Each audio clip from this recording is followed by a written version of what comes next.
And welcome to this Friday edition of Bury Your Bookie. I'm Jeff DeForest, and through the magic of television and video streaming, we have put together this show that we recorded Wednesday, as a matter of fact. But I know that people are celebrating, and hopefully you're jumping up and down, and maybe you can't wait to get online at the local casino there or watch that money come into your bank account after hitting a Turkey Day trifecta.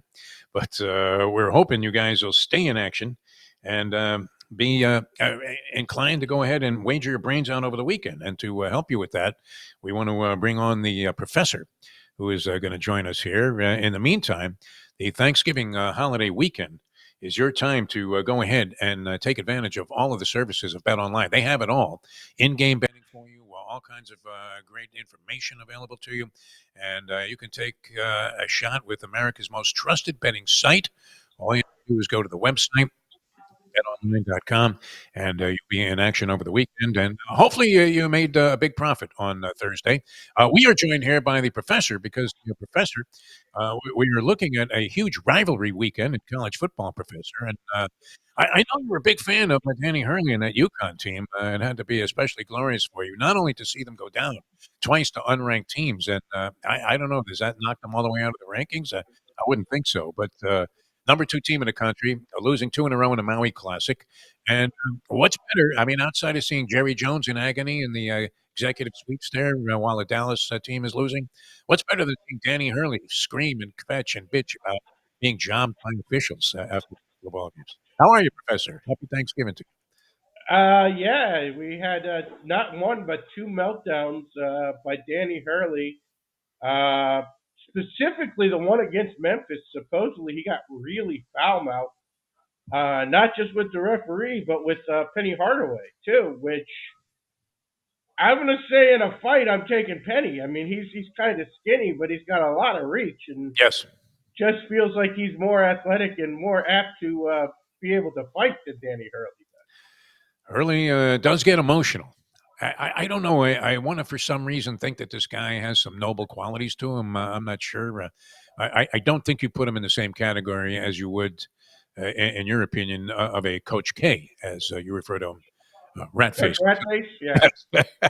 Who also went down last night. It went down to Kansas in one of the great mystery lines I've ever seen. Duke actually laying 3.5 on a neutral site to the number one team in the country. And even though the referees kicked out Kansas's best player on a very questionable call for the last 10 minutes of the game, Duke could not walk away with the win. So that was great.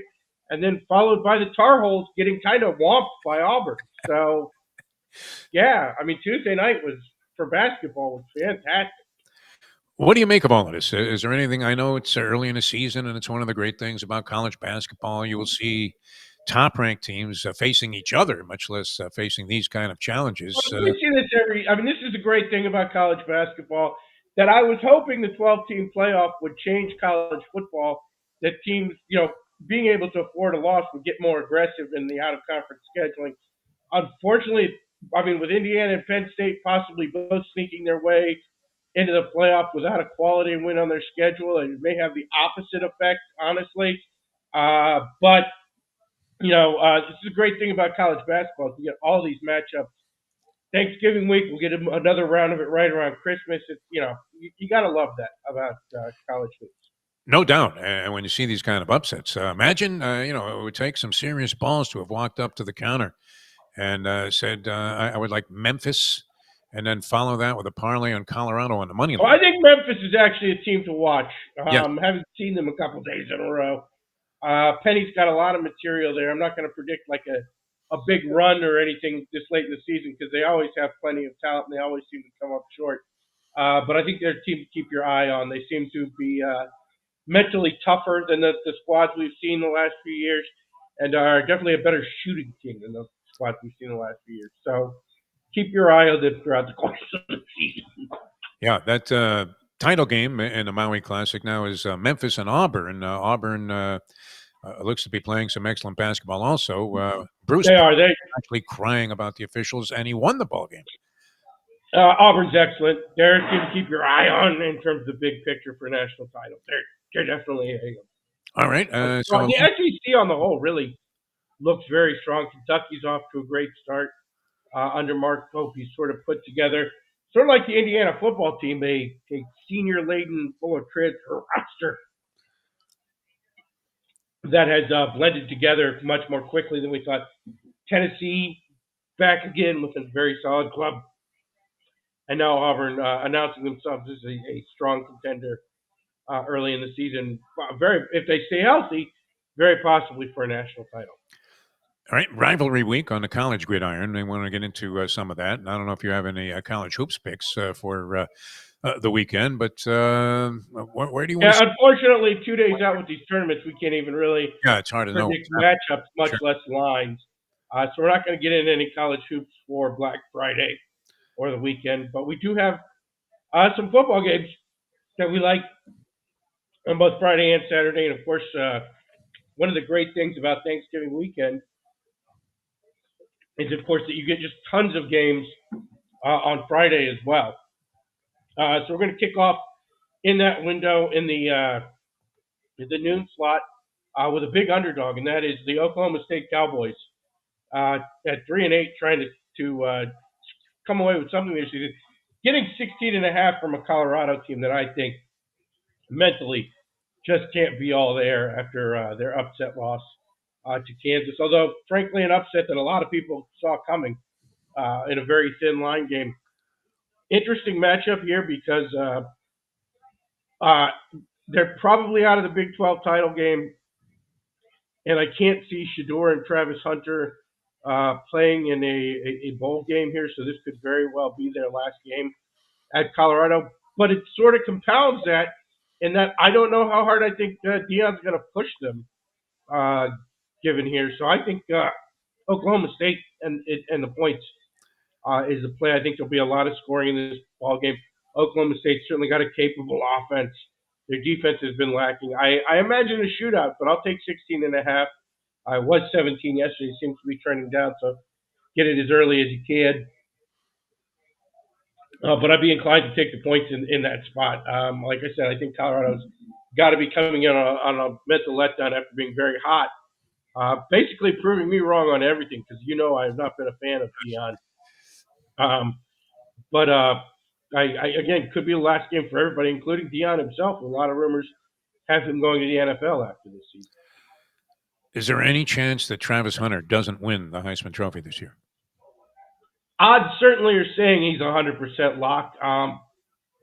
If I had a vote, it would go to Genty, who's putting up arguably after the Barry Sanders season, which if you look at the stats are just Martian numbers.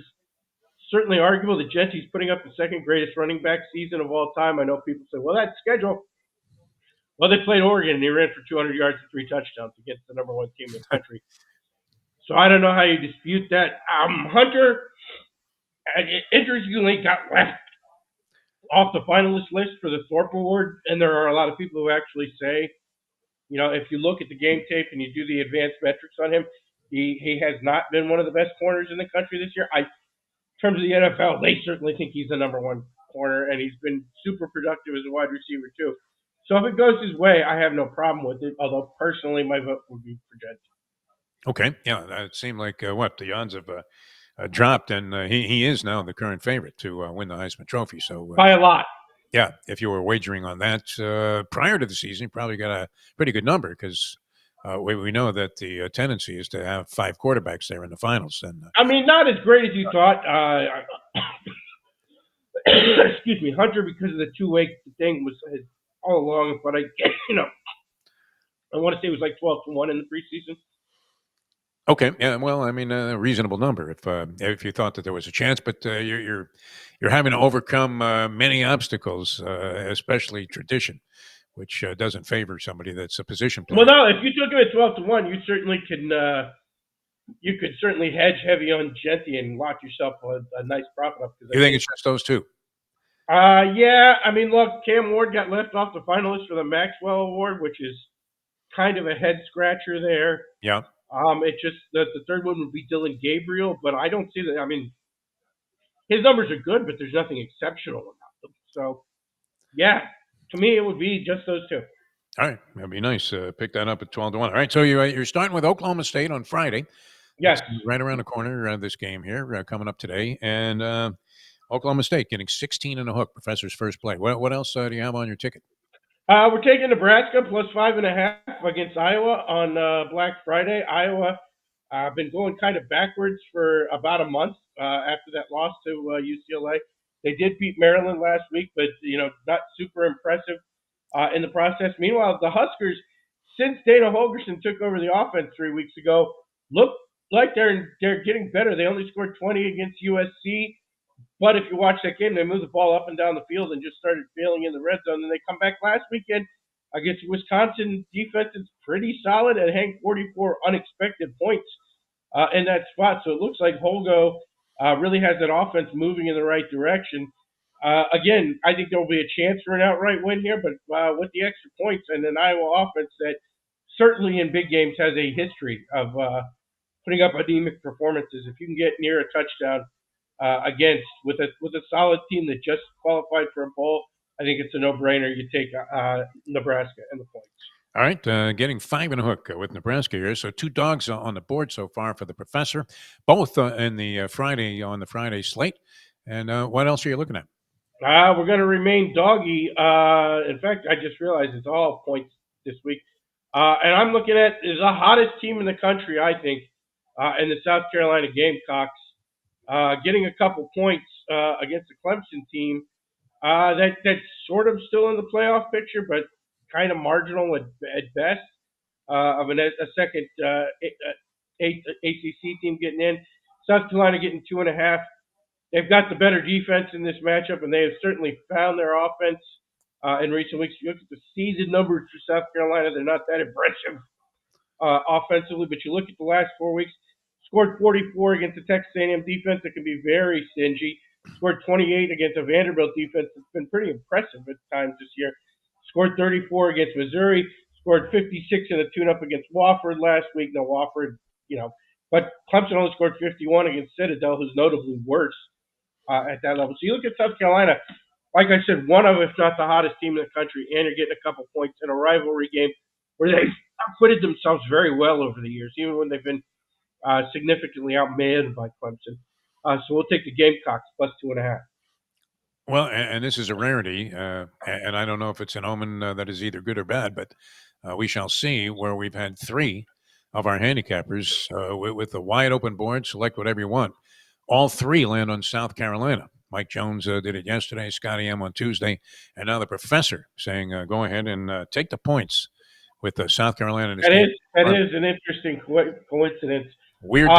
Yes. I can also say, as a longtime ACC football fan, one thing you can count on is the ACC as a league always doing its best to fuck itself, which South Carolina beating Clemson in Clemson would certainly do. It all but eliminate any realistic possibility of a second ACC team getting in the playoff. All right, we have 3 in the books. Anything else you want to add to the ledger this week? Last game, Arkansas at 3:30. It's one of the few teams this year we've done consistently well on. Getting 3 points against the Missouri team that just has not shown any defense at any point during this year. Again, Arky has been very inconsistent, but against the quality opponents, they've generally been very good. The outlier being that Ole Miss game where they didn't show up and got smashed. Otherwise, they beat Tennessee. They hung in a couple other games against ranked teams. They've been pretty good against ranked teams all day long. I'd like to get that extra hook for 3.5, but we'll take the 3 along with the Razorbacks. Woo Pig Suey on Saturday. All right, game I'm curious about because it will have implications. Obviously, going to decide. I got a pretty good feeling about what you're going to ask. Well, I mean, Miami, Syracuse. When I jumped on Syracuse and gave them out as a play here on the show, the one time I did it, they got buried. I mean, absolutely destroyed. I think that was by Pittsburgh. And you had McCord throwing 3 pick sixes in the ball game, 2 in the first quarter. And you were completely out of it right. I mean, it was time to. The flowers were in a punch early at the Syracuse alumni parties that I was attending. And now they've come back. I mean, McCord's had some really, startlingly good numbers throwing the football. Miami's defense, I think, is suspect, and certainly the whole team is. With regard to their record being 10-1, that's one of the most soft 10-1s I've seen in college football history. I mean, look, it's a soft 10-1 in that the schedule is soft. Yeah, yeah, right. 10-1. That they're And Miami. the fashion in which they've won a lot of those games.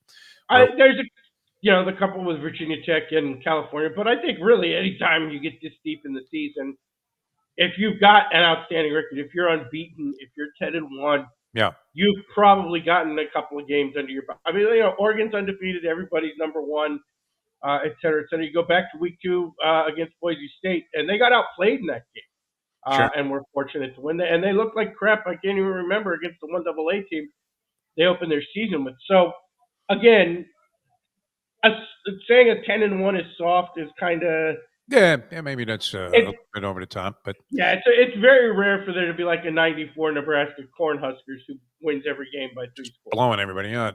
So what do you make of that game? Is there any shot Syracuse will have success? Now, we did see Georgia Tech run the ball all over Miami, but Syracuse, if they're going to have any luck in this ball game and come out within the point spread anyway, would need to have a big passing day. So what do you make of that one? I mean, I think you said the key right there is that the teams who had success against Miami have largely done so running the football, which is not Syracuse's specialty. They are pretty much a run and shoot type of system there. Play a lot of 3, sometimes 4 wide receiver sets. They like to spread the run. McCord has had an excellent season. I think this game will come entirely down to Miami's front 4 in the pass rush, which honestly has been disappointing for most of the year. You come into the season and you thought Miami would be a little bit soft in the secondary. The linebackers were good, but not great. And the real strength of the defense was going to be Ruben Bain and that defensive line. Bain has been largely disappointing, really, after arguably being the best defensive player in the ACC as a freshman. Did start out the year getting hurt against Florida, but even after coming back has not been the dominant force he was last year. If Syracuse can keep McCord off the ground, they will have a chance to be into this game in the fourth quarter and probably in a shootout kind of game, because I don't think the Syracuse defense is going to have a lot of luck stopping Miami, who seem like they've found some more offensive balance with their running game in the last couple of weeks. Lot to play for if you're the University of Miami coming against 11-point favorites. I certainly would not lay the points here, but my instinct is Miami wins the game, and we shall see if they can manage a comfortable win or not. But my instinct is Miami will win the game and head into that ACC playoff with an SMU team that is also really rolling offensively. All right, we hope to make a big run and get it started right here this weekend with the professor, as he likes Oklahoma State getting 16 and a hook against Colorado, Nebraska getting 5.5 from Iowa, South Carolina getting 2.5 from Dabo and Clemson, and then Arkansas also getting points. Wow, all dogs. So you're like Mark Lawrence, our good friend, this week, taking the points in every game against Missouri. Professor, thanks so much for being with us. It's always a pleasure. Good luck on all your plays over the weekend, and we'll talk to you again next week, my friend. Everybody have a great one. Hope you had a great Thanksgiving. Happy Thanksgiving weekend, and we will see you next week. All right, thanks so much for doing this, the professor, ladies and gentlemen. All right, heading into another great weekend of degenerate activity. I hope, and I'm going to include a couple of sessions at the racetrack as well, doing the simulcasting at one of the local casinos that features simulcast wagering, and be Friday out at Gulfstream Park to witness all of this stuff firsthand. And you have all of these wild affairs going on in college basketball, college football, and the pros. So we wish you the best of weekends, and we'll join you again on Monday. Thanks so much for the people at Greenlight Ventures, NoFilter.net, and Bet Online. I'm Jeff DeForest. Our thanks to the professor for coming by here on this special Friday edition. And we'll see you on Monday with the next episode of Bury Your Bookie.